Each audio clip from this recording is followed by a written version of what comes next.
Hello बच्चों। तो आज का जो हमारा टॉपिक होगा पढ़ने का वो होगा स्ट्रक्चर ऑफ ऑर्गेनिक कंपाउंड।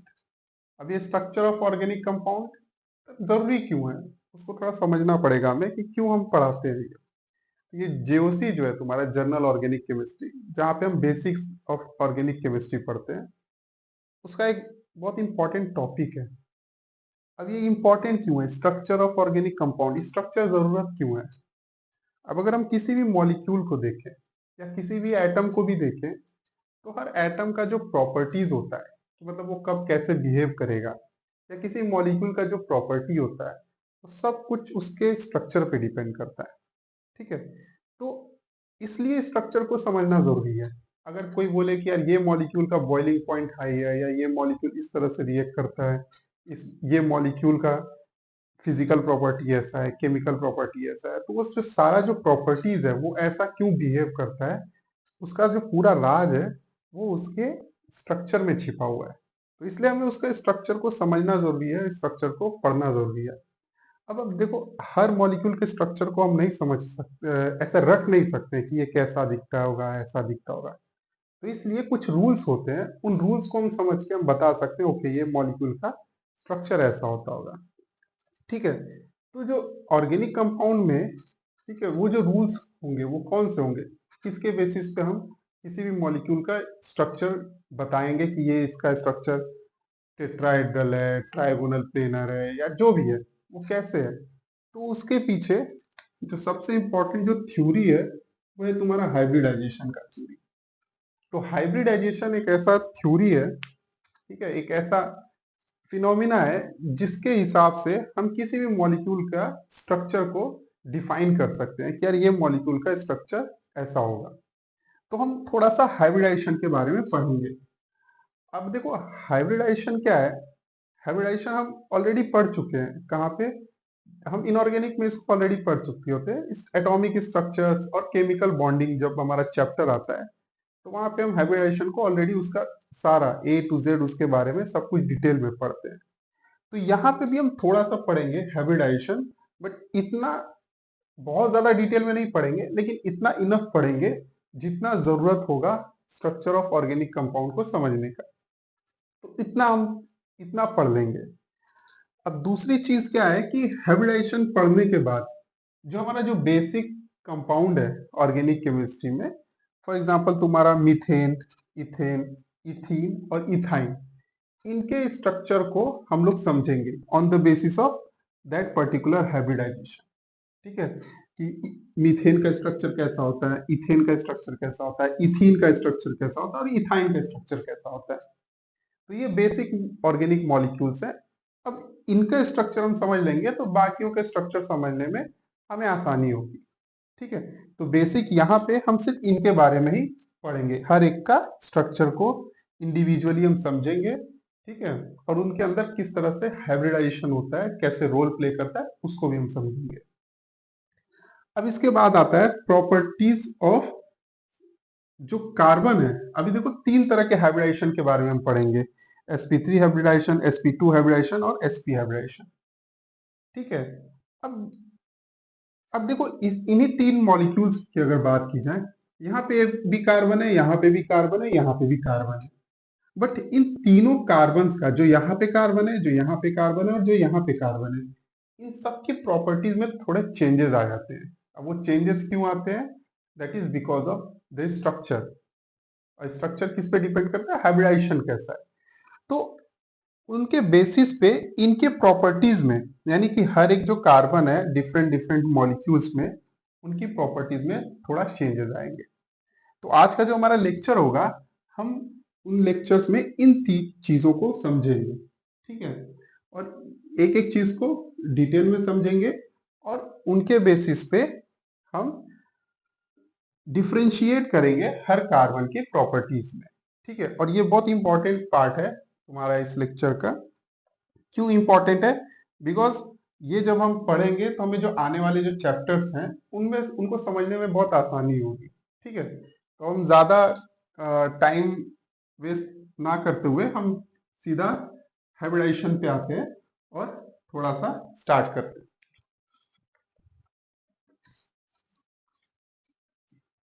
देखो हाइब्रिडाइजेशन पढ़ने से पहले हाइब्रिडाइजेशन होता क्यों है, क्या होता है और उसकी जरूरत क्यों पड़ी, उसको हम समझेंगे। तो उसको समझने के लिए हमें पहले क्या देखना है, कार्बन के बारे में समझना पड़ेगा।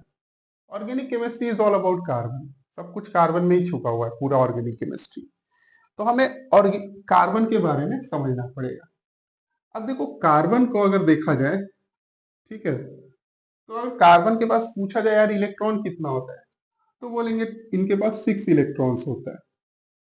ठीक है, अब कार्बन के पास 6 इलेक्ट्रॉन्स होता है तो हम बोलेंगे यार इसका इलेक्ट्रॉनिक कॉन्फ़िगरेशन है, क्या होगा, तो कोई भी कहेगा 1s2, 2s2 एंड 2p2, ये इसका इलेक्ट्रॉनिक कॉन्फ़िगरेशन है। ठीक है, ये तो हम एटॉमिक स्ट्रक्चर में पढ़ लेते हैं इनऑर्गेनिक में। ठीक है, अब देखो यहाँ पे इसको समझने की कोशिश करो। यहाँ पे बोलते हैं यार कार्बन के 2 शेल होते हैं। ठीक है, ये मान लो कार्बन एटम का न्यूक्लियस है और यहाँ पहला शेल है और ये सेकंड शेल है। ठीक है, पहला शेल ये जो तुम्हारा 1 है, that is called principal quantum number, जो कि हम इनऑर्गेनिक में पढ़ते हैं, वो बताता है कौन सा शेल है। तो हम बोलते हैं यार फर्स्ट शेल के एस ऑर्बिटल में 2 इलेक्ट्रॉन है। ठीक है, तो ये इनर शेल ऑर्बिटल है। अब अगर हम इसकी बात करें 2s2 2p2, यानी कि सेकंड शेल में एस ऑर्बिटल भी है, पी ऑर्बिटल भी है, और दोनों में मिला के टोटल 4 इलेक्ट्रॉन है। तो मतलब जो 4 इलेक्ट्रॉन्स हैं, ठीक है, 4 इलेक्ट्रॉन जो है वो तुम्हारे सेकंड शेल में है। अब इसके बाद कोई शेल नहीं आता है भाई, 6 इलेक्ट्रॉन था, 6 फिल हो गया, अब इसके बाद कोई इलेक्ट्रॉन ही नहीं बचा, तो और हमें कहीं भरना नहीं है। इसका मतलब यही 2 शेल है। अब इन 2 शेल में बोलते हैं कि जो सेकंड शेल है वो लास्ट शेल है। वो क्या है, लास्ट शेल है। अब जो आखिरी शेल होता है, यानी कि लास्ट शेल होता है, उसी को हम लोग वैलेंस शेल बोलते हैं। वैलेंस शेल मतलब जो आखिरी शेल होता है। अब देखो जो इनर शेल होते हैं उनका कोई भी लेना देना नहीं होता है बॉन्डिंग से, उनका कोई खास लेना देना नहीं होता है बॉन्डिंग से। जो भी एटम की जो प्रॉपर्टीज होती है वो सब इस पे डिपेंड करता है, किस पे, वैलेंस शेल के ऊपर। सब का सब किस पे डिपेंड करेगा, वैलेंस शेल के ऊपर। ठीक है, तो ये तुम्हारा क्या हुआ, वैलेंस शेल। ठीक है, अब बोलेंगे ठीक है यार वैलेंस शेल पे डिपेंड कर रहा है तो हमें बाकी की जरूरत नहीं है, मतलब इसकी जरूरत नहीं है। तो हम बोलेंगे ठीक है भाई, वैलेंस शेल में क्या है भाई, एक एस ऑर्बिटल है और कितने हैं, पी ऑर्बिटल में 2 इलेक्ट्रॉन है, एस ऑर्बिटल में 2 इलेक्ट्रॉन है। तो एक एस ऑर्बिटल है उसमें 2 इलेक्ट्रॉन है और पी ऑर्बिटल में भी 2 इलेक्ट्रॉन है। तो हुन्स रूल के हिसाब से 1 बाई 1 हमने भर दिया। ठीक है, 1 2 एक साथ दोनों नहीं भर सकते, क्योंकि हुन्स रूल बोलता है कि एक साथ हम एक ही ऑर्बिटल में 2 इलेक्ट्रॉन्स को नहीं भरते, हमें पहले सिंगल सिंगल फिल करना होता है। तो 2 ही था, फर्स्ट एंड सेकेंड। अब देखो कोई भी एटम बॉन्डिंग कितना करता है, कब करता है, क्यों करता है, वो सब इस पे डिपेंड करता है यार बॉन्डिंग की जरूरत क्यों है। अगर तुम्हारे पास अनपेयर्ड इलेक्ट्रॉन्स हैं, ठीक है, अनपेयर्ड इलेक्ट्रॉन होने की वजह से थोड़ी सी अनस्टेबिलिटी रहती है। तो हर कोई चाहता है कि यार मेरे पास एक अनपेयर्ड इलेक्ट्रॉन है, किसी दूसरे एटम के पास एक अनपेयर्ड इलेक्ट्रॉन हो, उसके पास भी, तो हम दोनों आपस में बॉन्डिंग कर लेंगे तो मेरा इलेक्ट्रॉन और उसका इलेक्ट्रॉन पेयर्ड हो जाएगा, जिसकी वजह से स्टेबिलिटी आ जाएगी। यही होल कॉन्सेप्ट है तुम्हारा बॉन्डिंग का, स्टेबिलिटी प्रोवाइड करने के लिए। तो अगर यहाँ पे देखा जाए यार कार्बन के पास कितने अनपेयर्ड इलेक्ट्रॉन है, बोलते हैं यार 2 अनपेयर्ड है। ठीक है, ये अकेला है, ये भी अकेला है, ये तो पेयर्ड है। तो हम बोलेंगे यार ये यहाँ पे क्या है कि इस हिसाब से तो कार्बन को क्या होना चाहिए, डाईवैलेंट होना चाहिए। डाईवैलेंट मतलब जहां पे उसके 2 अनपेयर्ड इलेक्ट्रॉन है। डाईवैलेंट का मतलब ये तो सिर्फ 2 ही बॉन्ड बनाएगा, राइट। बट हम सब क्या जानते हैं कि कार्बन कितने बॉन्ड बनाता है, कार्बन 4 बॉन्ड बनाता है। तो बोले यार ऐसा फिर पॉसिबल कैसे हुआ कि यार कार्बन 4 बॉन्ड क्यों बनाता है तो 2 इलेक्ट्रॉन उसके पास अनपेयर्ड। तो होता क्या है, एक्चुअली में ये देखा जाए तो ये ग्राउंड स्टेट है। ठीक है, ग्राउंड स्टेट होता क्या है कि एक जो इलेक्ट्रॉन है, ठीक है, अब अगर इसको इस तरह से बनाऊं मैं, ये मान लो ये 3p ऑर्बिटल है और ये s ऑर्बिटल है। तो s ऑर्बिटल में 2 इलेक्ट्रॉन, p ऑर्बिटल में 2 इलेक्ट्रॉन, यहाँ पे दोनों पेयर, यहाँ पे अनपेयर्ड। तो ये तुम्हारा s ऑर्बिटल है, ये p ऑर्बिटल है। तो ये क्या है तुम्हारा ग्राउंड स्टेट। ठीक है। अब ये ऊपर क्यों बना है, नीचे क्यों बना है? सिंपल सा रीजन है, क्योंकि इसकी एनर्जी कम होती है s ऑर्बिटल की, p ऑर्बिटल की एनर्जी ज्यादा होती है। ठीक है, ये तो नोन कॉन्सेप्ट है, इनऑर्गेनिक में एटॉमिक स्ट्रक्चर में हमने पढ़ा है। अब आगे क्या होगा कि इनके बीच में जो एनर्जी गैप होता है वो 96 किलो कैलोरी, ठीक है, पर मोल, इतना डिफरेंस होता है। तो बोलते हैं यार ये बहुत ज्यादा नहीं है एनर्जी। ठीक है, ये बहुत ज्यादा गैप नहीं है। इसका मतलब ये एक इलेक्ट्रॉन क्या होता है, आसानी से यहां से जंप करके उधर चला जाता है। तो यहाँ ऊपर भी कितना इलेक्ट्रॉन हो जाता है, ऊपर भी 3 इलेक्ट्रॉन हो गए और तीनों अनपेयर्ड हो गए। और जो नीचे था, नीचे में एक ऊपर गया तो बाकी एक जो बचा वो भी अनपेयर्ड हो गया। तो बोला ये 96 किलो कैलोरी जो तुम्हारा पर मोल एनर्जी है, भाई वो कहाँ से आएगा? देखो जब भी क्या होता है, जब भी बॉन्डिंग होती है, कार्बन जब बॉन्ड बनाने जाता है तो वहां पे ऑलरेडी एनर्जी रिलीज होती है, और जो वो एनर्जी रिलीज होती है वही एनर्जी यूज हो जाती है इधर इलेक्ट्रॉन का ट्रांजिशन कराने में। ठीक है। अब देखो यहाँ पे देखो, अब यार हुआ कि अब कितने अनपेयर्ड इलेक्ट्रॉन हुए? तो बोले यार ये 4 अनपेयर्ड इलेक्ट्रॉन हुए। कितना हुआ? 4 अनपेयर्ड इलेक्ट्रॉन। ठीक है, 4 अनपेयर्ड इलेक्ट्रॉन हुआ। और ये क्या है, इसको बोलेंगे एक्साइटेड स्टेट। ठीक है, तो 4 अनपेयर्ड इलेक्ट्रॉन, 4 अनपेयर्ड इलेक्ट्रॉन मतलब अब ये कितना बॉन्ड बनाएगा? अब ये 4 बॉन्ड आसानी से बना सकता है। तो हम ये बोलेंगे कि ये जो है तुम्हारा that is showing tetravalent nature.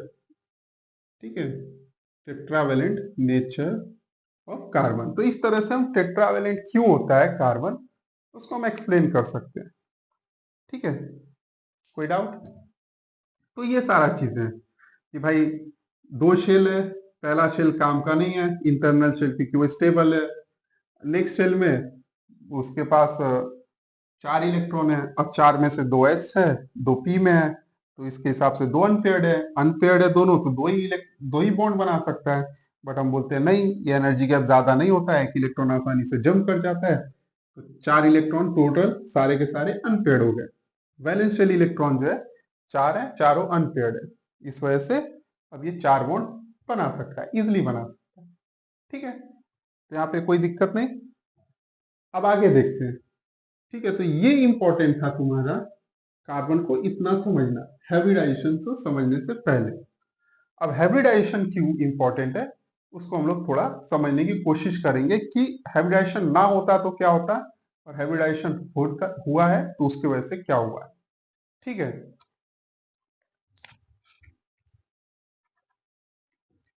तो इसको मैं थोड़ा रब कर देता हूं।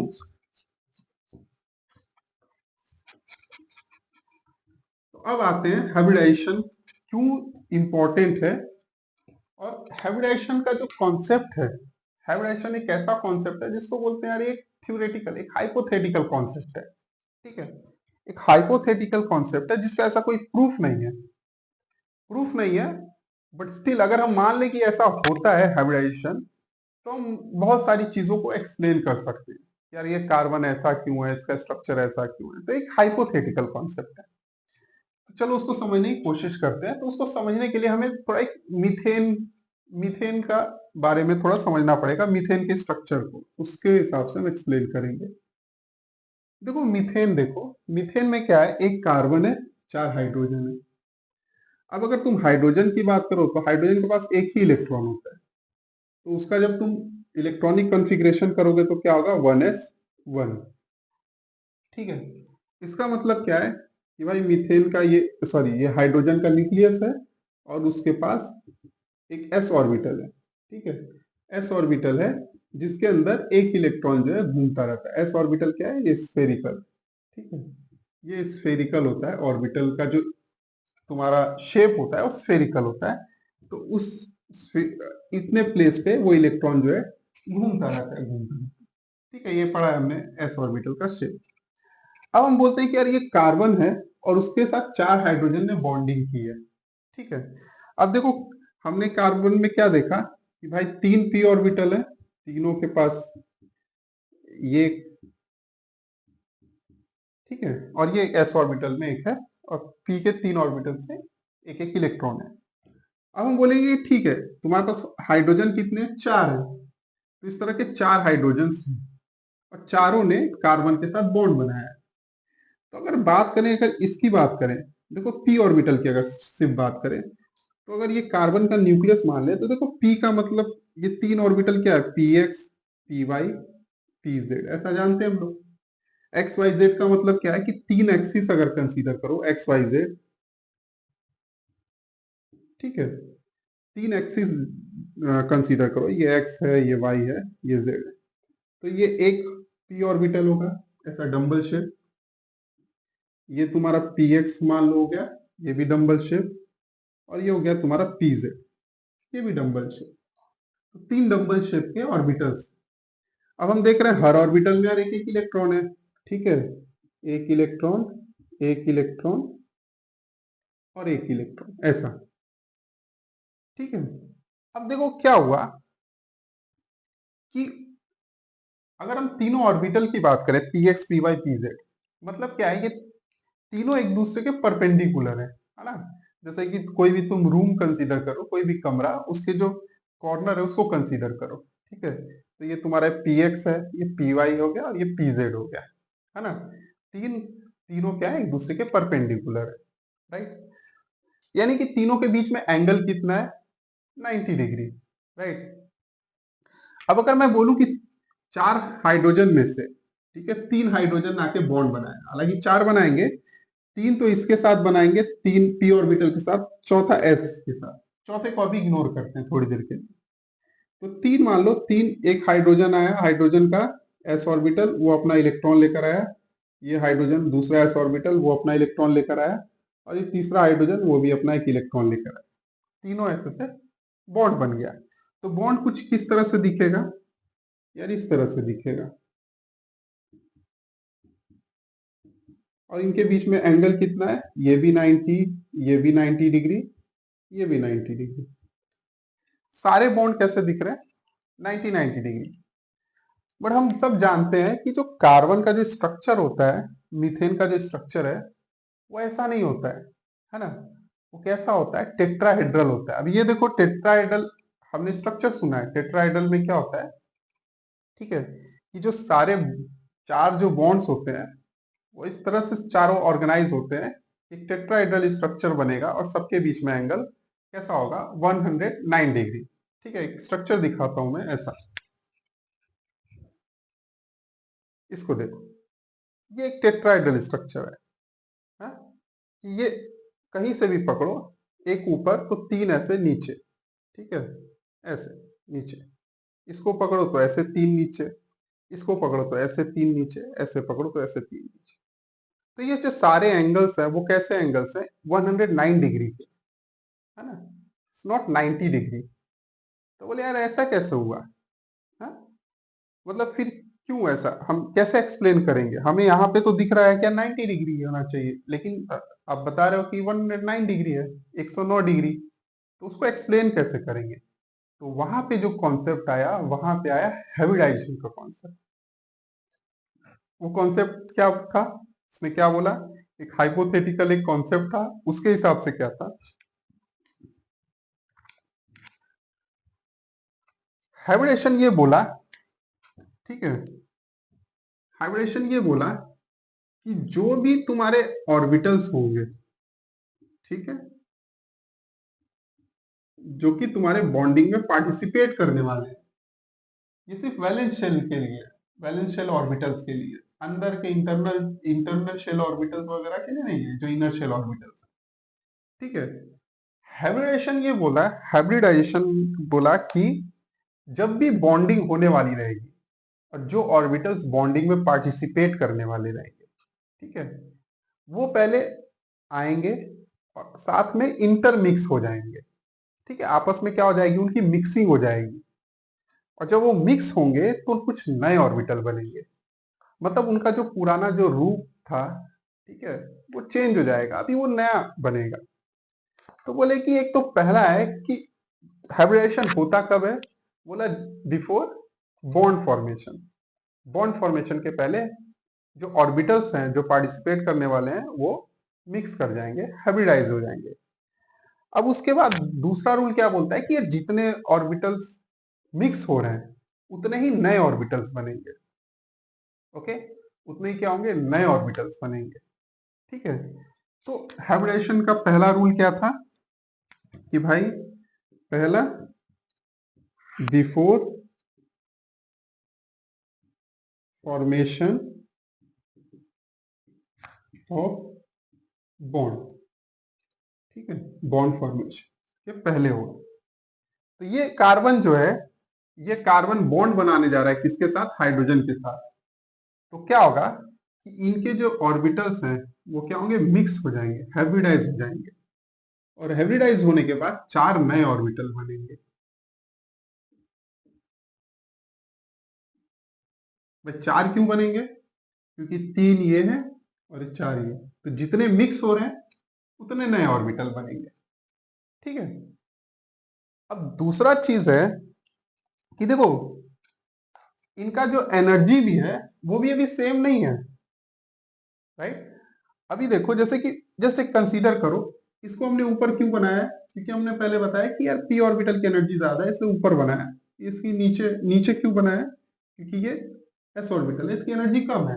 ठीक है, ऐसे ही हम बनाते हैं, ऐसे असेंडिंग ऑर्डर में हम लोग ऑर्बिटल्स को बनाते जाते हैं। ठीक है, अब देखो यहाँ पे क्या है, जैसे जस्ट कंसीडर कर लो, हाँ, कि इसका एनर्जी वन है, ठीक है, 1 जूल है, और इनकी एनर्जी ऑब्वियसली ज्यादा होगी, तो इसकी एनर्जी क्या हुई, मान लो ऐसा, इसका 3 जूल है, थ्री इसका है तो थ्री इसका भी, थ्री इसका भी, ये तीनों एक साथ है, तीनों की एनर्जी सेम होगी। ठीक है, एक साथ बनाने का मतलब सेम एनर्जी। तो जब तुम टोटल ऐड करो, टोटल मिक्स हो गए, तो यानी इनकी एनर्जी भी मिक्स हो जाएगी। हाँ, तो अभी कितना है, 3 3 3 9 प्लस 1 कितना हुआ, टोटल 10 हुआ, तो टोटल 10 जूल। तो अब जो चार नए ऑर्बिटल बने उसको देखो मैंने एक साथ बनाया है। एक साथ बनाने का मतलब इन सब की एनर्जी सेम है, राइट। तो इसका मतलब 10 जूल एनर्जी इन सब की मिला के थी, तो इन सब की भी सेम होगी, तो ओवरऑल एनर्जी 10 जूल होगी। तो सबकी एनर्जी क्या होगी, लाइक कंसीडर करो 2.5 2.5 2.5 2.5। ठीक है, तो अब तुम देखो जब जब ऑर्बिटल मिक्स हुए है ना, तो जो नए ऑर्बिटल्स बने उनकी एनर्जी इन दोनों के हमेशा बीच में ही रहेगी, बिकॉज जो सबसे ज्यादा एनर्जी वाले हैं, जो नए ऑर्बिटल्स बने हैं उनकी एनर्जी उनसे कम होगी। ठीक है, और जो पुराने जो ऐसे ऑर्बिटल जिनकी एनर्जी कम थी उनसे हमेशा ज्यादा होगी, क्योंकि इंटरमिक्सिंग हुआ है उनका, है ना, तो रीडिस्ट्रीब्यूशन हो गया। तो इसलिए हमेशा वो बीच में बनाते हैं, इन दोनों के बीच में, राइट। तो जो कम वाले से ज्यादा होगी और ज्यादा वाले से कम होगी। तो एक तो ये हुआ, राइट। तो ये एक इंपॉर्टेंट पार्ट है कि यहाँ पे क्या होगा,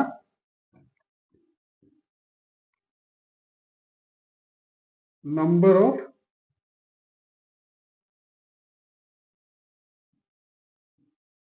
number of orbital formed is equals to number of orbital hybridized. ठीक है, बोले जितने नंबर ऑफ ऑर्बिटल जो फॉर्म होंगे वो उतने ही होंगे जितने हाइब्रिडाइज्ड, राइट। अब तीसरा चीज क्या है, क्या रीडिस्ट्रीब्यूशन ऑफ एनर्जी होती है।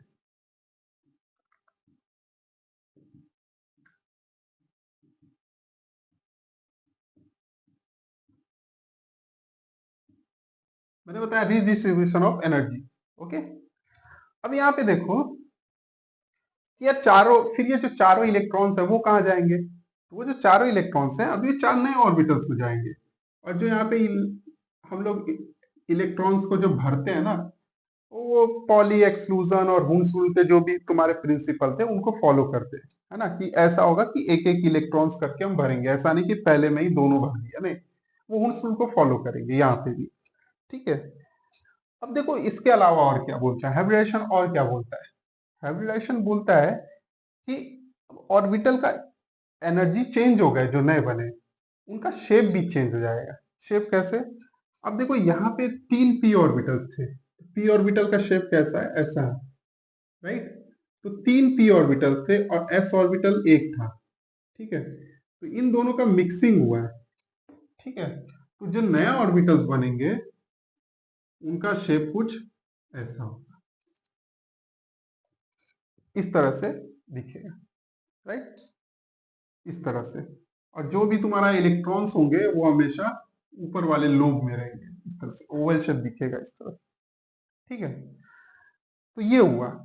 तो अब बोल रहे हैं यार टोटल कितने ऑर्बिटल्स बने, इस तरह के टोटल 4 ऑर्बिटल्स बने, 1 2 3 4, तो 4 नए ऑर्बिटल्स बने। ओके, कोई दिक्कत नहीं यहाँ पे, 4 ऑर्बिटल्स बने। अब इसके बाद देखो सबसे इंपॉर्टेंट जो पार्ट है हाइब्रिडेशन का, जो सबसे इंपॉर्टेंट पार्ट है वो ये है कि इनका अरेंजमेंट कैसे होगा। यार हम जानते हैं कि p ऑर्बिटल्स 3 है, तो वो तीनों क्या होंगे 90 90 90 डिग्री पे ऑर्थोगोनली एक दूसरे के अरेंज हो जाएंगे। लेकिन ये कैसे अरेंज होंगे, राइट। तो यहाँ पे आया तुम्हारा एक कॉन्सेप्ट आया valence shell electron pair repulsion theory का। Valence shell electron pair repulsion theory ये भी हम लोग एटॉमिक स्ट्रक्चर में पढ़ चुके हैं। उसको मैं तुम लोग को एक थोड़ा सा पेन के थ्रू समझाने की कोशिश करता हूँ 3 डायमेंशन में।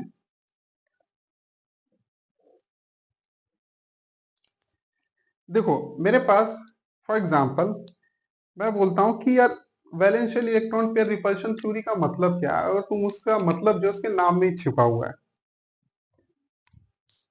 ठीक है, वैलेंशियल इलेक्ट्रॉन पेयर रिपल्शन थ्योरी ये बोलती है कि जो भी तुम्हारे वैलेंस शेल होते हैं, वैलेंस शेल मतलब जिसके अंदर इलेक्ट्रॉन्स है ना, वो अपने आप को इस तरह से अरेंज करते हैं ताकि उनके बीच में रिपल्शन मिनिमम लगे। मान लो तुम्हारे पास 2 शेल है, तो 2 ऑर्बिटल्स है, ऐसा समझो 2 ऑर्बिटल्स। अब दोनों ऑर्बिटल्स में इलेक्ट्रॉन है ना, तो मैं बोलूंगा कि यार 2 ऑर्बिटल्स हैं, दो में इलेक्ट्रॉन है। ठीक है, इसको समझो, इन दोनों को समझो, ये दोनों के 2 ऑर्बिटल्स हैं, इसके पास भी यहाँ पे इलेक्ट्रॉन है, इसके पास भी इलेक्ट्रॉन। मैं बोला यार ये दोनों पास रहेंगे तो रिपल्शन लगेगा। पूछोगे क्यों रिपल्शन लगेगा, यार जाहिर सी बात है, इलेक्ट्रॉन है, इलेक्ट्रॉन मतलब निगेटिव चार्ज, तो निगेटिव निगेटिव के बीच में रिपल्शन लगेगा। तो बोलते हैं यार दो जब ऑर्बिटल अपने आप इतना, बोलते हैं कि यार नहीं हमें ज्यादा ज्यादा दूर रहना है, तब हम जाके स्टेबल होंगे, नहीं तो रिपल्शन लगेगा। तो वो क्या होते हैं, बोलते हैं कि यार हाँ ये मैक्सिमम हमारा, मतलब ये हमारा मैक्सिमम डिस्टेंस हो सकता है। तो जब इस तरह से 2 शेल होते हैं, ठीक है, दो, जब तुम्हारे ऑर्बिटल्स होते हैं जिनके पास इलेक्ट्रॉन्स है, तो बोलते हैं कि यार हम इस तरह से अरेंज होंगे, तो ये क्या बोलते हैं, इसको लीनियर अरेंजमेंट हम लोग बोलते हैं इसी को। और यहाँ पे एंगल कितना होता है, बोलते हैं 180 डिग्री, राइट। अब सर कंसीडर करो कि यार एक तीसरा आ गया, मान लो 3 हो गए, मान लो ऐसा समझो कि 3 है इस तरह से। ठीक है, अब 3 है तो क्या होगा, तो बोलेंगे कि यार ठीक है 3 है, तो अगर अब तीसरा अगर ऐसा है तो बोले यार यहाँ से 90 डिग्री, यहाँ से 90 डिग्री, और तीनों में इलेक्ट्रॉन है, तो बोले अच्छा खासा ये रिपल्शन लगाएगा इस पे भी और इस पे भी। तो हमें क्या करना है, इसको थोड़ा सा दूर करना है, बोलेगा नहीं थोड़ा थोड़ा दूर हो जाते हैं। तो जब थोड़े थोड़े दूर होते हैं तो वो इस तरह से अरेंज हो जाते हैं, इस तरह से। तो यार इसको कौन सा अरेंजमेंट बोलेंगे, तो हम बोलते हैं यार ये ट्राइगोनल प्लेनर है। ठीक है, ट्राइगन है जो कि एक प्लेन में है, प्लेन मतलब ऐसे तुम कोई भी ऐसे हवा में नहीं है, ठीक है, सब एक प्लेन में है। और इनके बीच में एंगल कितना है, बोलते हैं कि 120 डिग्री। तो ये मैक्सिमम डिस्टेंस इतना ही हो सकता है, इससे पास आएंगे, ये इधर जाएगा तो इससे रिपल्शन, इधर जाएगा तो इससे रिपल्शन, तो बोलेगा नहीं ये इतना ठीक है, इतने ही में हमें मैक्सिमम स्टेबिलिटी मिल सकती है। ठीक है, अब यार चौथा अगर आया, मान लो 4 हो गए, 4 हो गए तो क्या होगा, तो बोलेगा कि यार 4 हो गए तो क्या हम टेट्राहेड्रल ऐसे अरेंज हो सकते हैं। ठीक है, चारों ऐसे, बोलेंगे चारों एक ही प्लेन में, तो बोलेंगे क्या एंगल कितना रहेगा, बोला कि 90 डिग्री। तो बोले हाँ हो सकता है, लेकिन बोला कि नहीं, हमारे पास एक और ऑप्शन है, उसको बोलते हैं टेट्राहेड्रल। बोले कि यार इस पे तो 90 डिग्री है। एक ऑप्शन है जिसमें अगर हम इस तरह से अरेंज हो, कैसे कि हमारे पास ऐसा अरेंजमेंट हो जाए। ठीक है, मैं तुमको 3D में दिखाता हूँ तुम लोग को।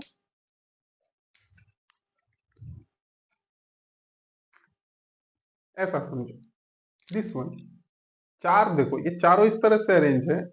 ये बोलते हैं कि अब ये प्लेन में नहीं है, इट्स नॉट अ प्लेनर। ठीक है, अब ये प्लेन में नहीं है क्योंकि तीन नीचे है तो एक हवा में है, ये भी हवा में है, बीच में कार्बन जो है वो भी हवा में है।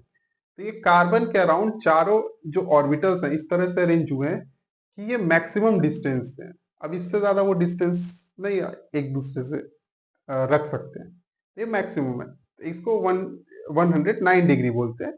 ठीक है, तो ये 109 डिग्री 28 मिनट प्रिसाइजली उसको ऐसा बोलते हैं। तो हम बोलते हैं कि यार ठीक है, तो वैलेंस शेल रिपल्शन थ्योरी जो है इस तरह से बताता है कि वैलेंस शेल मतलब वो शेल जिनके अंदर इलेक्ट्रॉन्स है। वैलेंस शेल इलेक्ट्रॉन पेयर, जो उन शेल के पास जो इलेक्ट्रॉन पेयर रखने वाले हैं, यानी कि जनरली बॉन्ड बॉन्ड वो ऑर्बिटल जो कि बॉन्ड में पार्टिसिपेट करने वाले हैं, राइट। और valence shell electron pair repulsion theory, repulsion मतलब वो रिपल्शन के हिसाब से अपने स्ट्रक्चर को चेंज कर दें। भाई कितना मिनिमम हम रिपल्शन रख सकते हैं, जितना हम कम से कम रिपल्शन रखेंगे, ठीक है, उतना ज्यादा ज्यादा हमारे अंदर स्टेबिलिटी आएगी, राइट। तो यही इसी वजह से ये जो कॉन्सेप्ट आया कि भाई हमारे पास चार ऐसे ऑर्बिटल्स हैं और चारों में एक एक इलेक्ट्रॉन है, तो हम उनको अरेंज कैसे करें। तो कार्बन ने बोला कि भाई इस तरह से अरेंज करेंगे, ये एक हुआ, ये हुआ, ये हुआ, ये हुआ, ऐसे। ठीक है, उसको ऐसे भी समझ सकते हो। जैसे ये टेट्राहेड्रल स्ट्रक्चर है, इसी को टेट्राहेड्रल बोलते हैं, जो कि मैंने यहाँ पे बनाया। ये टेट्राहेड्रल, ये टेट्राहेड्रल। ठीक है, तो इस तरह से नोटबुक में या फिर ब्लैक बोर्ड पे या व्हाइट बोर्ड पे इसी तरह से बना। ठीक है, अब देखो इसके बाद क्या है। बोले भाई इस तरह से हमने अरेंज किया है। अब अरेंज किया है तो क्या होगा, अब हमारे पास जो इलेक्ट्रॉन्स है यहाँ पे हम फिल कर देते हैं। बोले इलेक्ट्रॉन्स बहुत दूर दूर है, तो यहाँ पे जो एंगल्स हैं, ठीक है, 109 डिग्री 28 मिनट है। ठीक है, तो ये बड़ा इंपॉर्टेंट चीज हुआ। अब बोले ठीक है, इस तरह से अरेंज हो गए, अब बॉन्डिंग होगी। अब बोले क्या कि CH4 के पास, CH4 में कार्बन जो है पहले हाइब्रिडाइज्ड हुआ, हाइब्रिडाइज होकर चार नए ऑर्बिटल बने और चारों ऑर्बिटल्स में इलेक्ट्रॉन्स इस तरह से डिस्ट्रीब्यूट हो गए। अब जो चार हाइड्रोजन है, राइट, जो चार हाइड्रोजन्स हैं जिनके पास एक s ऑर्बिटल है और s ऑर्बिटल में एक इलेक्ट्रॉन है, वो चारों के चारों आएंगे, इस तरह से बॉन्ड बनाएंगे। ठीक है, तो ये तुम्हारा बॉन्डिंग हो गई, किसमें, मीथेन। दिस वे, इस तरह से हम कैसे डिफाइन कर सकते हैं, बिकॉज ऑफ हाइब्रिडाइजेशन जो कार्बन का जो स्ट्रक्चर होता है, जो मीथेन का जो स्ट्रक्चर होता है वो कैसा होता है, टेट्राहेड्रल होता है।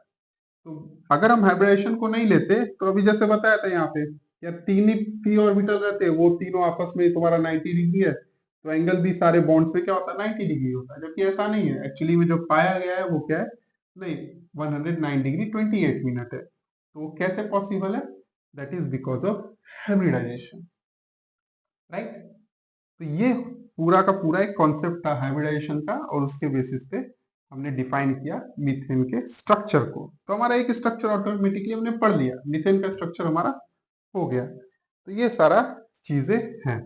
ठीक है, तो यहाँ पे जो तुम्हारा एक चौथा पॉइंट क्या है कि स्ट्रक्चर है,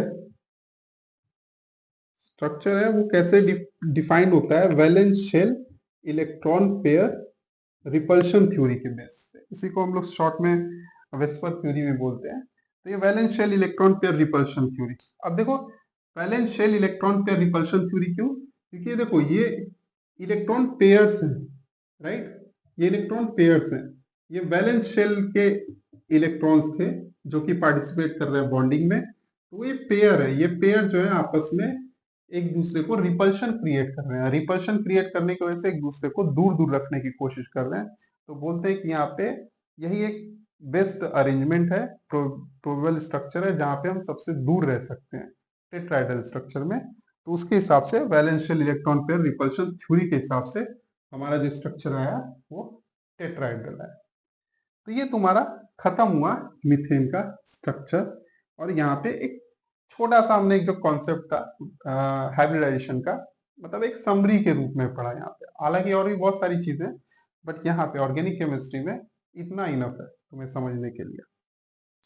तो अब इसके बाद हम लोग नेक्स्ट पार्ट पे आएंगे, ठीक है।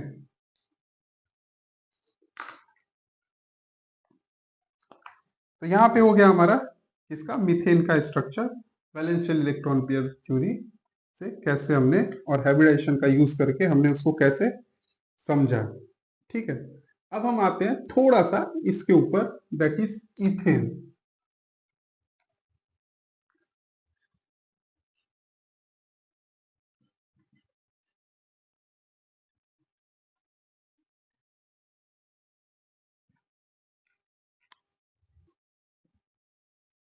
देखो इथेन के बारे में अगर बात करें, CH3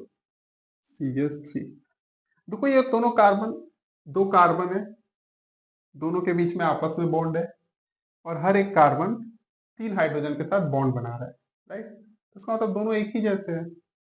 तो अगर हम एक को समझेंगे तो दूसरा भी वैसे ही बिहेव करेगा। तो हम एक ही को समझेंगे, एक ही के बारे में समझेंगे, दूसरे के बारे में ऑटोमेटिकली वो उसी तरह से बिहेव करेगा। अब जैसे एक कार्बन को देखो, अभी इसके पहले हमने पढ़ा कि भाई ठीक है, कार्बन है, राइट, 1s2 2s2 2p2, ठीक है। हमने बोला यार इसकी जरूरत नहीं है, इसको कट कर दो, बात है इसकी। तो हम बोलेंगे कि नहीं, इसमें भी क्या होता है कि 2 इलेक्ट्रॉन यहाँ है, 2 यहाँ पर है, बट यहाँ पे क्या होता है, एक यहाँ रखेंगे, बाकी का आगे एक भेज देंगे p ऑर्बिटल में, बताया एक्साइटेड स्टेट में वो उधर चला जाएगा, ठीक है। यहाँ तक कोई दिक्कत नहीं। यहाँ पे फिर मैंने बताया कि यार हाइब्रिडाइजेशन हो जाएगा। हाइब्रिडाइजेशन होगा तो 4 नए ऑर्बिटल बनेंगे, ठीक है। 4 नए ऑर्बिटल कैसे बनेंगे, ऐसे, राइट, ठीक है। तो ये 4 नए ऑर्बिटल जो बनेंगे, इन चारों की एनर्जी क्या होगी, एनर्जी, शेप और साइज सब कुछ सेम रहेगा। इन चारों का एनर्जी भी सेम, इन चारों का शेप भी सेम, तो इन सबका साइज भी सेम, सब कुछ सेम रहेगा, राइट। मतलब ये वही एक एग्जांपल, बड़ा एक अच्छा एग्जांपल देते हैं यहाँ पे कि मान लो तुम्हारे पास एक बेसन का लड्डू है और 3 मोतीचूर के लड्डू है, ठीक है। इसको समझो, एक बेसन का लड्डू है, 3 मोतीचूर का लड्डू है, एक छोटा सा लड्डू है, 3 बड़े बड़े लड्डू है। मैंने क्या किया, चारों लड्डू लिया, उसको आपस में मिक्स करके फिर 4 नए लड्डू बनाए। क्या हुआ, 4 नए लड्डू, चारों के शेप एक ही जैसे, चारों का टेस्ट भी एक ही जैसा, चारों का साइज भी सब एक ही जैसा, ठीक है। वैसे ही हुआ यहाँ पे हाइब्रिडाइजेशन में, वैसे ही होता है हाइब्रिडाइजेशन में। जैसे यहाँ पे ऑर्बिटल का मिक्सिंग हो रहा है, जैसे लड्डू का मिक्सिंग होता है, वैसे यहाँ पे किसका होता है, इनका तुम्हारा ऑर्बिटल्स का मिक्सिंग होता है। अब आगे देखते हैं, तो इनमें सब में क्या है, एक एक इलेक्ट्रॉन्स है, ठीक है। अब 4 है, मैंने बोला 4 है, तो 4 के लिए बेस स्ट्रक्चर क्या होता है, टेट्राहेड्रल। 3 के लिए क्या होता है, इसके पहले मैंने बताया था क्या होता है, तुम्हारा ट्राइगोनल पिरामिडल। 2 के लिए क्या होता है, बोलते हैं लीनियर। ये 4 है, तो चारों अपने आप को कैसे अरेंज करेंगे, सिंपल सा भाई, ये उसको मैं थोड़ा सा अलग बनाऊंगा यहाँ पे ताकि समझने में आसानी हो। ऐसे बनाते हैं,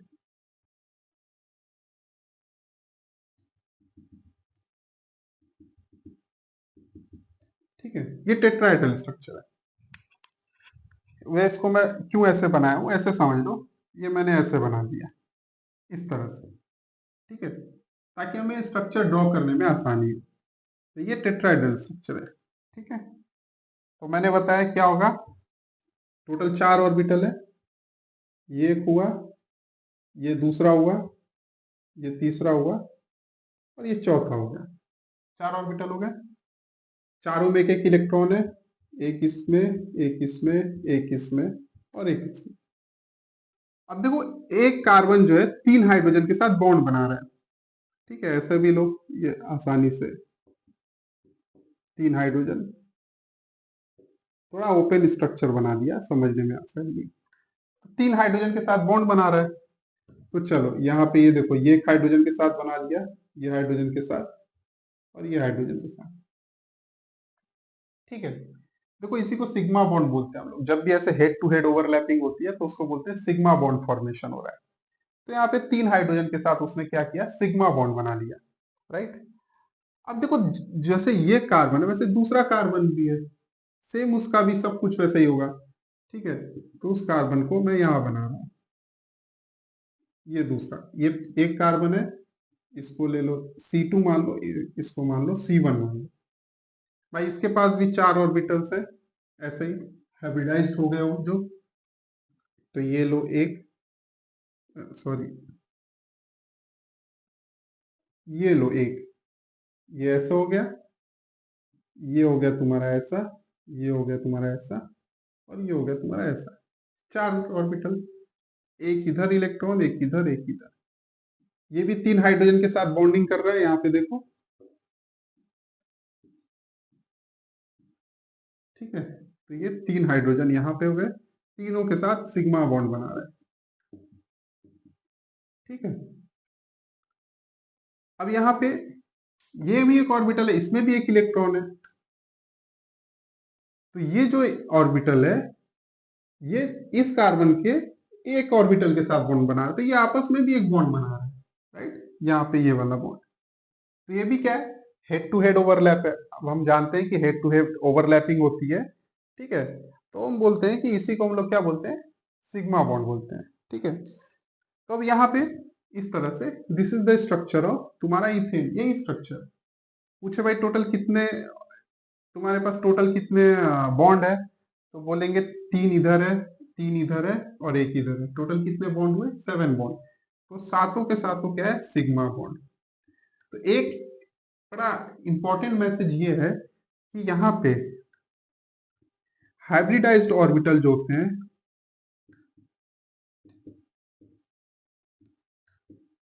orbitals always forms sigma bond.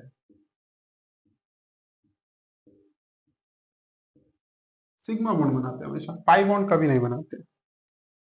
ठीक है, ये हुआ, ओके। तो ये बड़ा इंपॉर्टेंट है। तो ये हो गया तुम्हारा, ये सिंपल सा एक स्ट्रक्चर है इसका, तुम्हारा इथेन का, इससे ज्यादा कुछ भी नहीं है, राइट। इससे ज्यादा कुछ भी नहीं। तो 6 बॉन्ड एक ही साइड, एक ही तरह के हैं, ये बॉन्ड ये और ये 3 बॉन्ड एक ही जैसे हैं, और ये एक चौथा है, ये भी सिग्मा बॉन्ड है बट अलग है, थोड़ा डिफरेंट है बिकॉज ये कार्बन कार्बन के बीच में डायरेक्ट है। तो कई बार बोलते हैं कि यार ये ये जो बॉन्ड बना है, ये क्वेश्चन पूछता है तुमको कई बार, इस तरह के क्वेश्चन बड़े कॉमन है, ये बॉन्ड कौन से ऑर्बिटल से मिलकर बना हुआ है, ये पूछता है।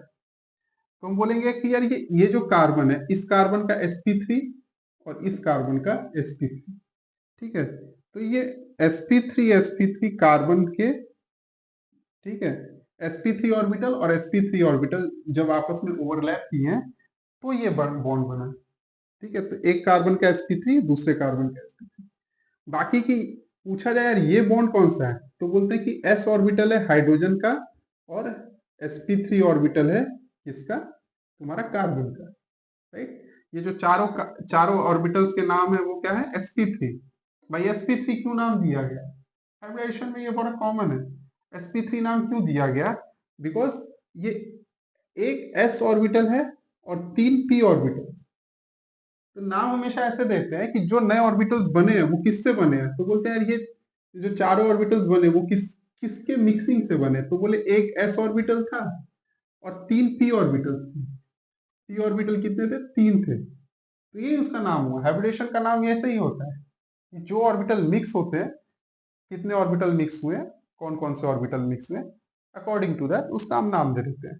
तो हम बोले यार एक s ऑर्बिटल मिक्स हुआ, 3 p ऑर्बिटल, तो इसका नाम क्या होगा, sp3। तो ये जो 4 ऑर्बिटल्स बने हैं, इन चारों का नाम होता है क्या, sp3। चारों ऑर्बिटल्स के नाम होंगे sp3 sp3 sp3। ठीक है, पहले क्या नाम था, इसका एस नाम था, इसका पी था, इसका भी पी, इसका एक पी एक्स था, एक पी वाई था, एक पी जेड था, बट तीनों पी ऑर्बिटल थे। बट जो चार नए ऑर्बिटल्स बने उनका नाम क्या होगा? sp3 sp3 sp3 sp3। क्यों? क्योंकि कोई एक s ऑर्बिटल नहीं है, कोई p ऑर्बिटल नहीं है, वो आपस में इंटरमिक्स होता है, तो इस तरह से हम नाम देते हैं। तो ये जो चारों ऑर्बिटल्स थे क्या होंगे? चारों के नाम sp3 sp3 sp3 sp3। तो इस वजह से हम बोलते हैं कि ये जो बॉन्ड बना है कार्बन कार्बन के बीच में, किससे बना है? तो बोलते हैं एक कार्बन का sp3 ऑर्बिटल दूसरे कार्बन का sp3 ऑर्बिटल आपस में ओवरलैप किया। ठीक है, तो इस तरह से हाइब्रिडेशन में नाम देते हैं हम लोग। ओके, तो मीथेन जैसे हमने इसके पहले जो पढ़ा मीथेन, वहां पे भी क्या था? पूछा जाए कि यार कार्बन कार्बन का हाइब्रिडेशन क्या था, तो वहां पे भी सेम था, एक s ऑर्बिटल और तीन p ऑर्बिटल। तो वहां पे भी इसका हाइब्रिडाइजेशन को भी नाम ऐसे ही देते हैं कि यार sp3 हाइब्रिडाइजेशन है। तो हाइब्रिडाइजेशन का मतलब, हाइब्रिडाइजेशन तुम्हें यही बताता है कि कौन से ऑर्बिटल्स और कितने ऑर्बिटल्स मिक्स हुए हैं। ठीक है, तो कोई बोलेगा कि यार यहाँ पे कार्बन का हाइब्रिडाइजेशन क्या है, तो बोलते हैं कि यार उसमें कौन कौन से ऑर्बिटल मिक्स हुए हैं, तो हम बोलेंगे एक s और तीन p के, तब जाके ये sp3। तो इस तरह का हाइब्रिडेशन को नाम भी देते हैं और ऑर्बिटल को भी नाम देते हैं यहाँ पे। और हम इसके बाद sp2 और sp के बारे में भी पढ़ेंगे। तो ये हुआ तुम्हारा टोटल स्ट्रक्चर। अब इसके बाद नेक्स्ट स्ट्रक्चर पे जाते हैं, जो कि रहेगा तुम्हारा इथीन का। ठीक है, तो इथीन में थोड़ा सा डिफरेंस है, बहुत ज्यादा नहीं, बट यही सारे कॉन्सेप्ट हैं, बहुत ज्यादा लेकिन डिफरेंस नहीं है।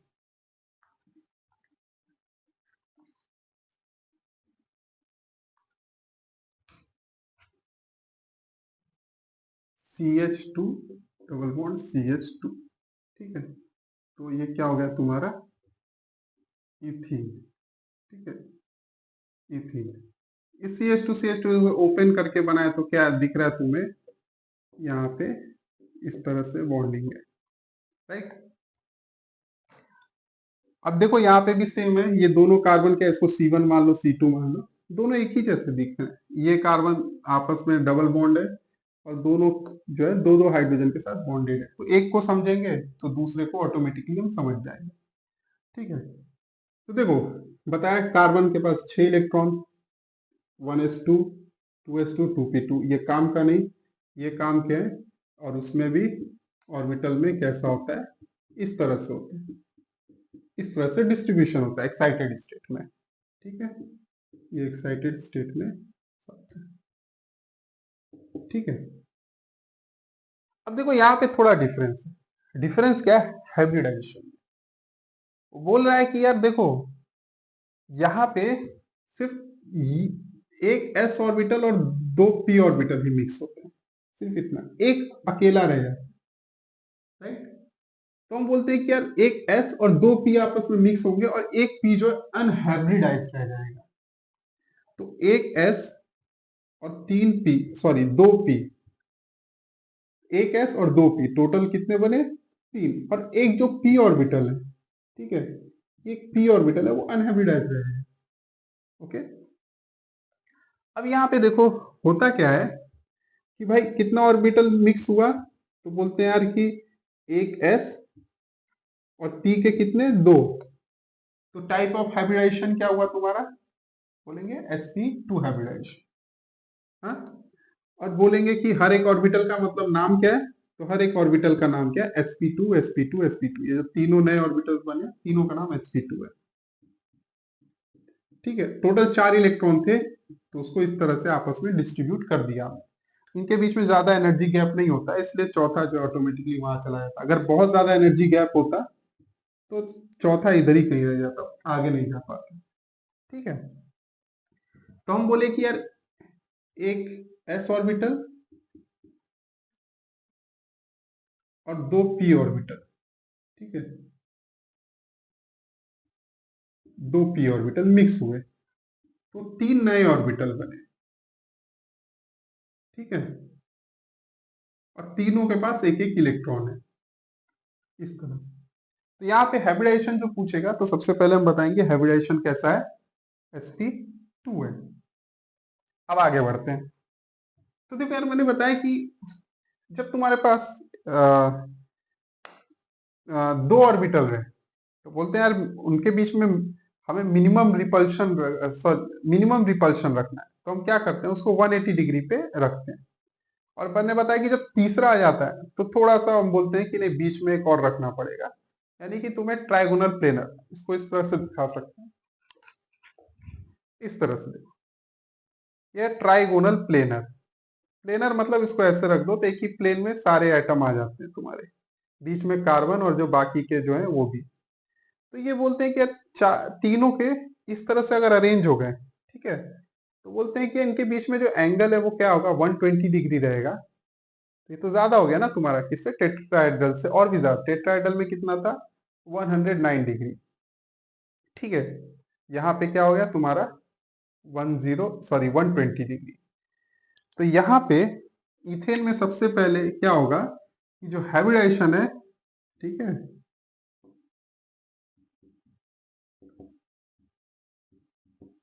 वो क्या होगा तुम्हारा sp2 रहेगा। दूसरा क्या बोलेंगे, स्ट्रक्चर कैसा रहेगा, ट्राइगोनल प्लेनर, ट्राइगोनल प्लेनर। और एक चीज है, एक अनहाइब्रिडाइज्ड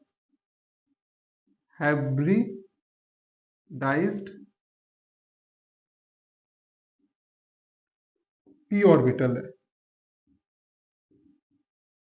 मतलब वो पहले जैसा था वैसे ही है, उसने पार्टिसिपेट नहीं किया। तो हम बोले यार 3 ऑर्बिटल बने। अभी हमने बताया कि कैसा अरेंजमेंट होगा, तो बोला गया कि इस तरह से, जैसे कि उनके बीच में एंगल कैसा रहे, 120 डिग्री, ये लो, ऐसा। तीनों के पास एक एक इलेक्ट्रॉन है, ठीक है। अब बोले यार फिर ये कहाँ गया, ओके, तो बोलते हैं कि ये कहीं नहीं गया, वो वहीं पर है, बस ये परपेंडिकुलर है। परपेंडिकुलर कैसे, ऐसा समझ लो, ये तुम्हारा है, ठीक है, ये 3 हाइब्रिड ऑर्बिटल है, कौन से, sp2 sp2 sp2, तीनों ऑर्बिटल। जो चौथा ही जो अनहाइब्रिडाइज्ड है, वो बोलते हैं एक उसका लोब ऊपर है और एक उसका लोब नीचे है। दो लोब होते हैं, ये डंबल शेप समझ लो, तो एक डंबल का एक लोब ऊपर है एक लोब नीचे, तो ये ऐसे परपेंडिकुलर है। अब हर एक के पास एक एक इलेक्ट्रॉन है और इसके पास भी एक इलेक्ट्रॉन है, राइट। अब देखो यहाँ पे क्या है, तो ये जो इलेक्ट्रॉन है ये ऊपर नीचे भागता रहेगा, हाँ? दोनों लोब में रहता है, सिर्फ ऊपर नहीं नीचे भी रहता है, तो वो अपना डिस्ट्रीब्यूशन उसका चलता रहता है हर तरफ। अब देखो इस कार्बन को 2 हाइड्रोजन के साथ बॉन्ड बनाया, तो यहाँ पे हमने भी यार 2 हाइड्रोजन के साथ बॉन्ड बना दिया, क्योंकि हाइड्रोजन के पास s ऑर्बिटल है, s ऑर्बिटल में एक इलेक्ट्रॉन है, तो हाइड्रोजन अपना एक इलेक्ट्रॉन लेकर आया, बोला भाई मेरे पास भी n पेयर, तुम्हारे पास भी n पेयर, बॉन्डिंग कर लेते हैं, हो गया बॉन्डिंग, ठीक है, तो स्टेबल हो गया। बॉन्डिंग हमेशा इससे होती है कि स्टेबिलिटी आती है, ठीक है, तो ये तुम्हारा बन गया। इसका काम खत्म, इस कार्बन का काम खत्म, दूसरे पे आते हैं। भाई दूसरा भी सेम रहेगा क्योंकि सेम सब एक ही जैसा है, ठीक है।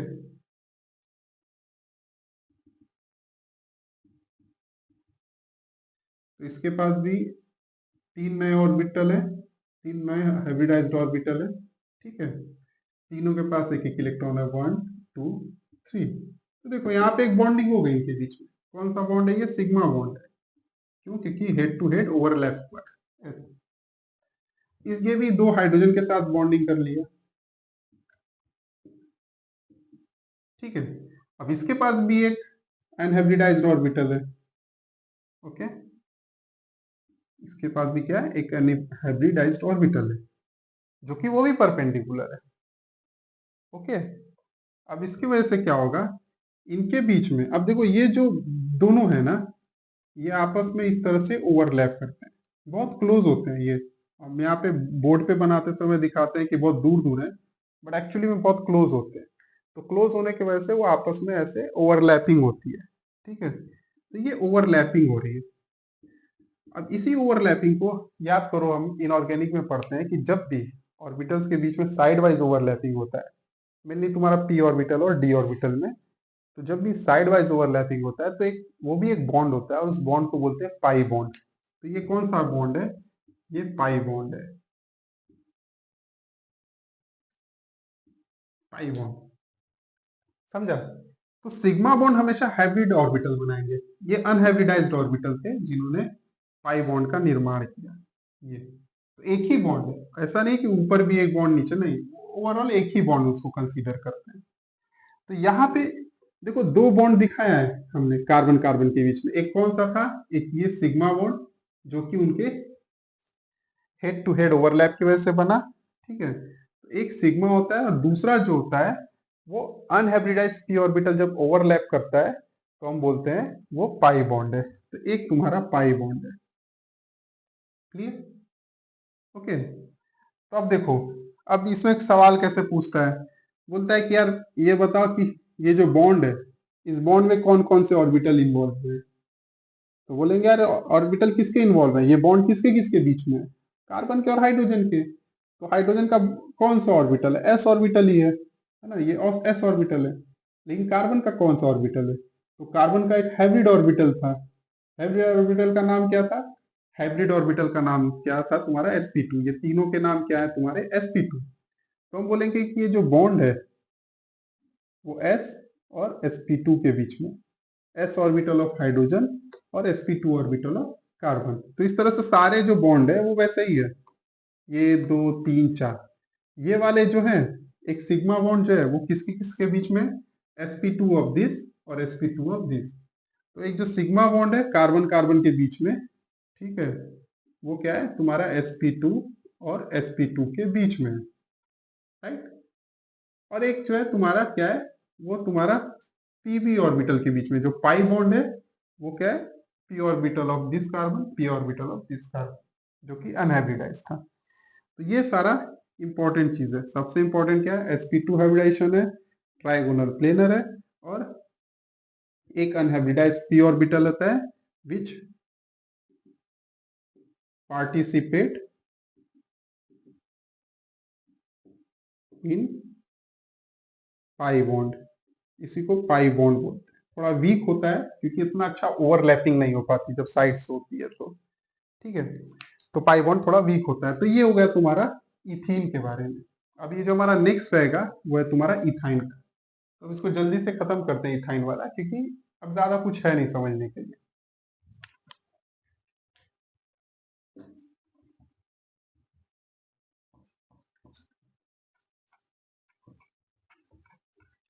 तो ये तुम्हारा इथीन हो गया, उसके बाद खत्म। ये लेक्चर का जो मेन जो पार्ट था वो खत्म। उसके बाद सिर्फ एक चीज बचेगा, वो है प्रॉपर्टी, क्या डिफरेंस होता है।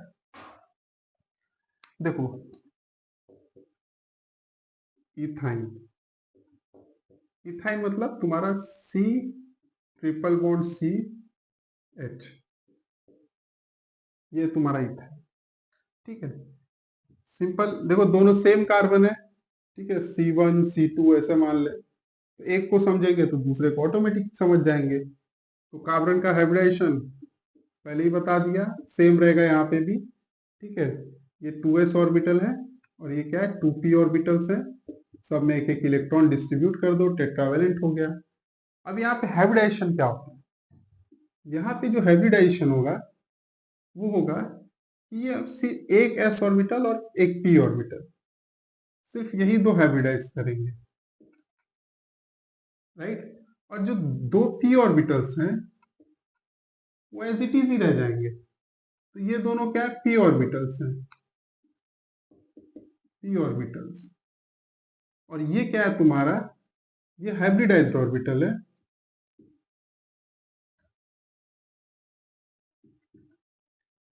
क्या है तुम्हारा हाइब्रिडाइज्ड ऑर्बिटल्स, ठीक है। तो बोले ये बने कैसे, एक s और एक p बना। तो ये क्या है, इस किस तरह का हाइब्रिडाइजेशन हुआ, sp। तो भाई दो दो नए ऑर्बिटल्स बने, ठीक है। दो नए ऑर्बिटल्स कैसे बने कि भाई एक s और एक p, दोनों मिक्स हुए तो नए ऑर्बिटल बने दो। दोनों का नाम क्या है, sp ऑर्बिटल्स। तो नाम भी वैसे ही रखेंगे sp, क्योंकि एक s और एक p। अब इसमें एक इलेक्ट्रॉन, इसमें एक इलेक्ट्रॉन, इसमें एक इलेक्ट्रॉन, इसमें एक इलेक्ट्रॉन, ठीक है। तो ये हो गया। तो अब देखो अभी कितने ऑर्बिटल है, दो है। जब हम इथेन देख रहे थे, आप जब हम मीथेन देख रहे थे वहां पे हमने देखा कि यार 4 ऑर्बिटल हाइब्रिडाइज कर रहे थे, तो 4 के लिए बेस्ट सुटेबल कंडीशन क्या है कि टेट्राहेड्रली अरेंज हो जाए ताकि रिपल्शन मिनिमम लगे। जितना कम रिपल्शन उतना वो बोलते हैं कि स्टेबिलिटी ज्यादा है। फिर उसके बाद बोले कि ठीक है 3 हो गया, तो बोले 3 हो गया तो और अच्छा है, तब हम ट्राइगोनल प्लेनर, तब वहां पे एंगल थोड़ा बढ़ गया, 120 डिग्री हो गया, तो बोले और कम रिपल्शन, बोले और अच्छे से वो रह सकते हैं, मतलब ज्यादा स्टेबिलिटी। अब बोले यहाँ तो 2 ही है, तो बोले और दूर रह सकते हैं 2 ही। तो 2 के लिए सबसे बेस्ट कंडीशन क्या है कि यार एक दूसरे के अपोजिट हो जाए एकदम, एक इधर एक इधर। That is what, that is उसी को हम लोग बोलते हैं लीनियर स्ट्रक्चर। तो ये दोनों कैसे अरेंज होंगे, लीनियरली अरेंज हो जाएंगे। तो मान लो ये कार्बन है, उसको मैं बोलता हूं कि भाई ये तुम्हारा एक ऑर्बिटल है, ठीक है, और ये तुम्हारा दूसरा ऑर्बिटल है, एक इसमें इलेक्ट्रॉन है और एक इसमें इलेक्ट्रॉन है, ठीक है, कोई दिक्कत नहीं। तो मैं बोला कि ठीक है ये है, तो दूसरा कार्बन भी भाई वैसे। अब देखो ये एक कार्बन हो गया, ठीक है। अब ये तो हो गया तुम्हारे हाइब्रिडाइज्ड ऑर्बिटल के बारे में, ठीक है। तो इसका हाइब्रिडाइजेशन क्या है तुम्हारा, sp हाइब्रिडाइजेशन। स्ट्रक्चर क्या है, बोलेंगे लीनियर, ठीक है। और उसके बाद क्या है, टू अनहाइब्रिडाइज्ड ऑर्बिटल, ठीक है। यार ये भी तो है, ये कहाँ है, ये भी तो रहेंगे। तो क्या होता है कि ये 90 डिग्री होते हैं, ठीक है, इसके 90 डिग्री होते हैं एक दूसरे के, और इसके भी, मतलब तीनों एक दूसरे के 90 डिग्री। ये जो तुम्हारा लाइन है, ठीक है, जिसपे दोनों ऑर्बिटल है, ओके, और एक तुम्हारा थोड़ा सा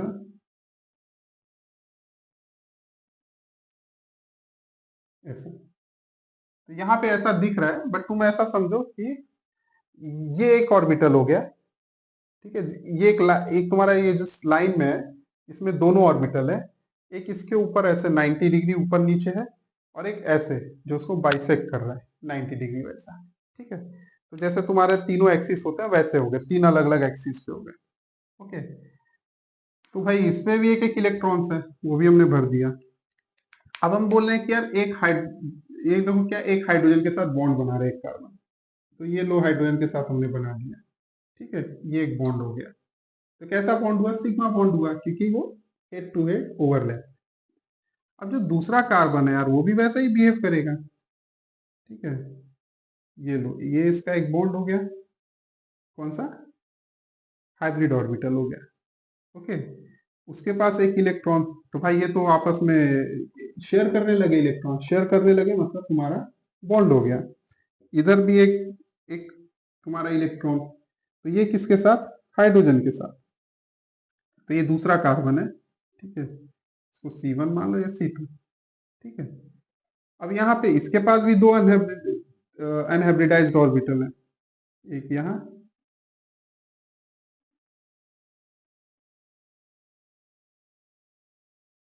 ठीक है, एक यहाँ, सेम है, तीनों एक दूसरे के परपेंडिकुलर है। तो बोलते हैं जो ये जो मान लो ये तुम्हारा वाई एक्सिस पे है, ठीक है, तो ये भी वाई एक्सिस पे है, ठीक है, ऐसा वाई एक्सिस। तो ये दोनों सेम एक्सिस पे है, तो ये दोनों आपस में ओवरलैप करेंगे, ठीक है, ये दोनों क्या करेंगे, ओवरलैप करेंगे, कौन से, ये दोनों, ठीक है। उसी तरह ये जो ये वाले हैं, ये भी ओवरलैप करेंगे,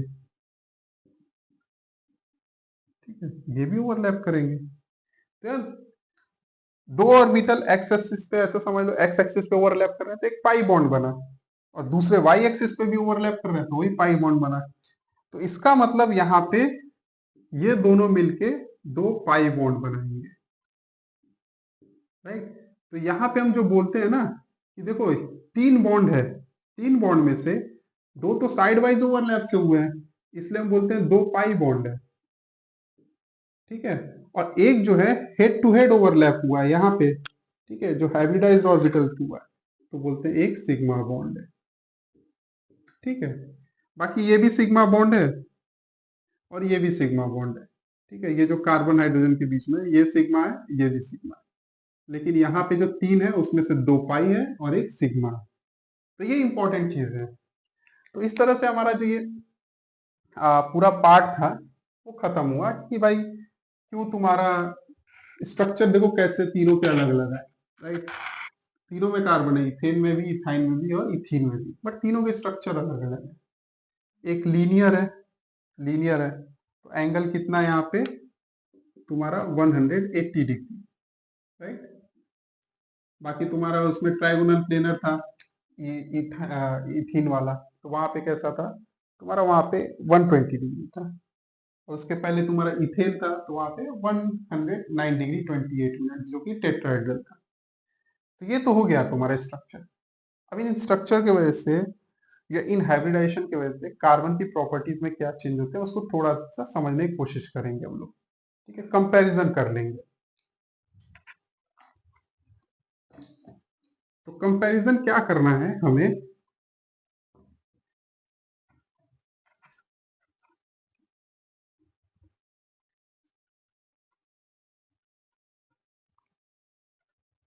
देखो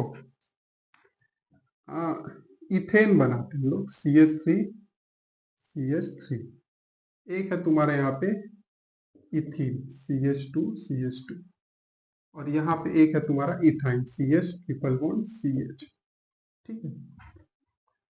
अब तुम देखो ध्यान से देखो, तो यहाँ पे जो कार्बन हाइड्रोजन के बीच में बॉन्ड है, ठीक है, ये क्या था तुम्हारा टेट्राहेड्रल, टीडी से उसको डिनोट करते हैं शॉर्ट में, ठीक है। और इसका जो हाइब्रिडाइजेशन क्या था वो हम बोलते थे sp3, राइट। sp3 का मतलब क्या, एक s और 3p से बना हुआ है वो, ठीक है। ये जो ऑर्बिटल बना हुआ है, ठीक है, जो कि बॉन्ड में पार्टिसिपेट कर रहा है कार्बन का हाइड्रोजन के साथ, वो कौन से sp3 है, ठीक है, एक s और 3p। अब मैं बोलूं कि यार देखो ये 4 ऑर्बिटल्स हैं, हर एक का कंट्रीब्यूशन मान लो इक्वल है, तो हम बोलेंगे कि यार इक्वल है यानी कि टोटल 100% कंट्रीब्यूशन है, टोटल मान लो कंट्रीब्यूशन 100 हुआ तो हर एक का कितना है, ठीक है। तो तुम बोलोगे यार 25% इसका है, 25% उसका है, 25%, मतलब 3p है तो तीनों के कितने 25% है, टोटल मिलके कितना हुआ 100 हो गया, है ना। 25 और इन तीनों के मिलके 25 25 25, तो इसका मतलब p का टोटल कंट्रीब्यूशन कितना है 75%। तो यहाँ पे जो ऑर्बिटल होता है तो हम बोलते हैं यहाँ पे s कैरेक्टर कितना है 25% है और p कैरेक्टर कितना है तो बोलते हैं 75%, राइट। ये एक इंपॉर्टेंट है। तो इसका मतलब ये जो बॉन्ड बनाया था, जो हमने बॉन्ड बनाया था, ठीक है, कार्बन हाइड्रोजन के बीच में, तो हम बोलते थे कि ये जो ऑर्बिटल है वो कौन सा है sp3 और ये है s, राइट। ऐसा हमने बताया। तो यहाँ पे हम बोलते हैं कि यार ये ऑर्बिटल कैसा बिहेव करेगा, ये जो नया ऑर्बिटल है वो कैसा बिहेव करेगा, तो हम बोले कि यार ये p ऑर्बिटल की तरह ज्यादा बिहेव करेगा। क्यों, क्योंकि p का कैरेक्टर ज्यादा है, उसका कंट्रीब्यूशन ज्यादा है ना। तो जिसका कंट्रीब्यूशन ज्यादा वो उसके उसकी तरफ बिहेवियर उसका ज्यादा होगा, राइट। उसी तरह अगर हम लोग यहाँ पे देखें, ठीक है, तो यहाँ पे जो हाइब्रिडाइजेशन था इसका वो क्या था तुम्हारा sp2, sp2 का मतलब एक s ऑर्बिटल और दो p ऑर्बिटल कंबाइन किए थे, ठीक है, तो 3 ऑर्बिटल बने थे जिसका नाम था sp2। तो हम बोलेंगे यार s एक और दो p कंट्रीब्यूट किए, सब तो तीनों को मिला के 100% अगर कंसीडर करें तो हर एक का कितना हुआ 33.33% हुआ, तो उसको एवरेज 33 मान लेते हैं। तो 33 इसका और दो पी का, दोनों का 33%, टोटल मिला के 100% हुआ, राइट। तो इसका मतलब ये टोटल कितना हुआ 66.6%, राइट।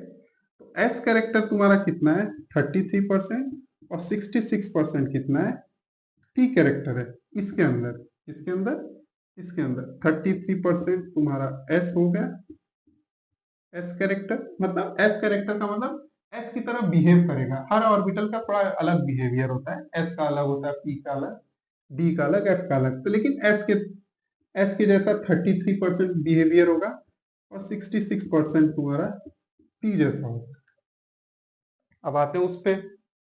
यहाँ पे हमने क्या देखा कि भाई ये जो बॉन्ड बनता है, ये कार्बन का कौन सा ऑर्बिटल इन्वॉल्व है इसमें, sp2, इस बॉन्ड में, और हाइड्रोजन का s ऑर्बिटल, सॉरी ये s और sp ऑर्बिटल, इसका इसका हाइब्रिडेशन क्या था, sp।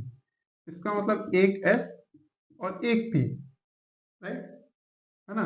टोटल p टोटल 3 थे, लेकिन ऐड कितना हुआ था, एक s और एक p। ठीक है, तो एक s और एक p, तो बना तुम्हारा नया ऑर्बिटल sp। दो ऑर्बिटल बने, दो ही कंबाइन हुए, दोनों का इक्वल कंट्रीब्यूशन 1 है, तो टोटल 50% इसका 50% इसका, राइट, दो ही हुए। तो हम बोलते हैं कि यहाँ पे जो s कैरेक्टर है वो कितना है, 50% है, और p कैरेक्टर कितना है, वो भी 50% है, क्योंकि इसका भी एक है, इसका भी एक है। तो इक्वल डिस्ट्रीब्यूशन देना तुम्हें, यहाँ पे टोटल 3 थे, तो 3 में इक्वल डिस्ट्रीब्यूशन दो, 100 के हिसाब से 33 33 30। ठीक है, तो s का एक 33 हो गया, और दो pu है, तो दोनों का मिला के 66। उसी तरह यहाँ पे 3 p थे और एक s, तो टोटल 4 में से 1/4 इसका था और 3/4 इनके थे, तो इनका 75% आ गया। तो यहाँ पे देखो ऐसा हुआ। तो अगर s कैरेक्टर की बात करें, s कैरेक्टर की बात करें, तो सबसे ज्यादा s कैरेक्टर किस में है तुम्हारा, sp ऑर्बिटल में, सब 50%। उसके बाद तुम्हारा sp2 में कितना है, 33%। और लास्ट में अगर इसका देखें, इसमें कितना है तुम्हारा, 25%। sp3 में कितना है, 25%। अब ये क्यों बता रहे हैं, इसका रीजन है, रीजन ये है कि कंसीडर करो,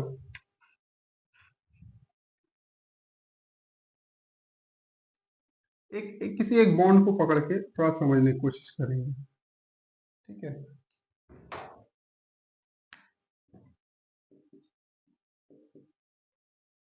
ये जो बॉन्ड है वो कैसे बना है, इसका एक sp3 ऑर्बिटल है, इसका एक s ऑर्बिटल है। ठीक है, अब हम बोलते हैं कि यार ठीक है, ये इसका हो गया। अगर इसका अगर देखें, तो ये कौन सा sp2 है, और ये s ऑर्बिटल है इसका, हाइड्रोजन का, है ना। और अगर इसकी बात करें,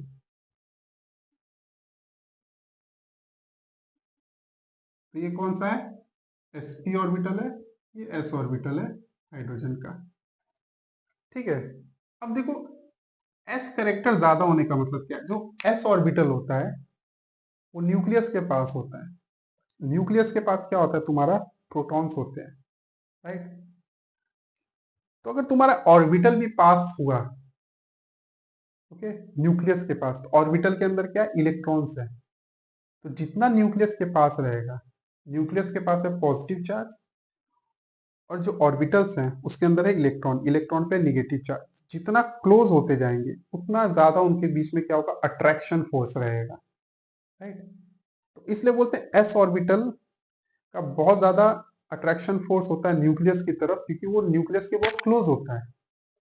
तो अगर इन तीनों ऑर्बिटल्स में देखें हम, तो हम बोलेंगे कि ये बहुत ज्यादा क्लोज रहेगा न्यूक्लियस के पास, कौन सा, sp वाला ऑर्बिटल। यानी कि ये जो ऑर्बिटल है तुम्हारा, ठीक है, ये जो ऑर्बिटल है ये बहुत क्लोज रहेगा किसके, कार्बन के न्यूक्लियस के पास। अब जब वो कार्बन के न्यूक्लियस के पास रहेगा, बहुत क्लोज रहेगा, तो ये जो तो इलेक्ट्रॉन्स है, कौन से, ये जो इलेक्ट्रॉन्स है, इन इलेक्ट्रॉन्स पे अट्रैक्शन फोर्स लगाएगा बहुत जोर से। क्यों, क्योंकि ये ऑर्बिटल बहुत क्लोज है कार्बन के, तो कार्बन के क्लोज है तो भाई इलेक्ट्रॉन भी क्लोज हो गया, क्योंकि ऑर्बिटल में ही तो इलेक्ट्रॉन्स है। कौन से इलेक्ट्रॉन्स, ये बॉन्ड पेयर, ये जो तुम्हारे, इसको बॉन्ड पेयर बोलेंगे, क्योंकि बॉन्डिंग में इन्वॉल्व है, और दो है, एक कार्बन का एक हाइड्रोजन का। तो वो बहुत तेजी से उसको पुल करेगा की तरफ, क्यों, क्योंकि वो उसके पास एस कैरेक्टर ज्यादा है। एस कैरेक्टर ज्यादा है मतलब वो न्यूक्लियस के पास ज्यादा है। इस वजह से बोलते हैं कि जो कार्बन की जो इलेक्ट्रोनिगेटिविटी है, कौन से कार्बन की, sp कार्बन की, बहुत ज्यादा होगी अगर कंपेयर करें इसके, क्योंकि यहाँ पे s कैरेक्टर कम हो गया, p कैरेक्टर ज्यादा है। तो न्यूक्लियस के दूर रहेगा। तो ये जो इलेक्ट्रॉन्स है यहाँ पे, ठीक है, उनके बीच में उतना अच्छा अट्रैक्शन फोर्स नहीं लगेगा, क्योंकि ये दूर है इस कार्बन के न्यूक्लियस के। क्यों दूर है? क्योंकि इसमें पी कैरेक्टर ज्यादा है, sp2।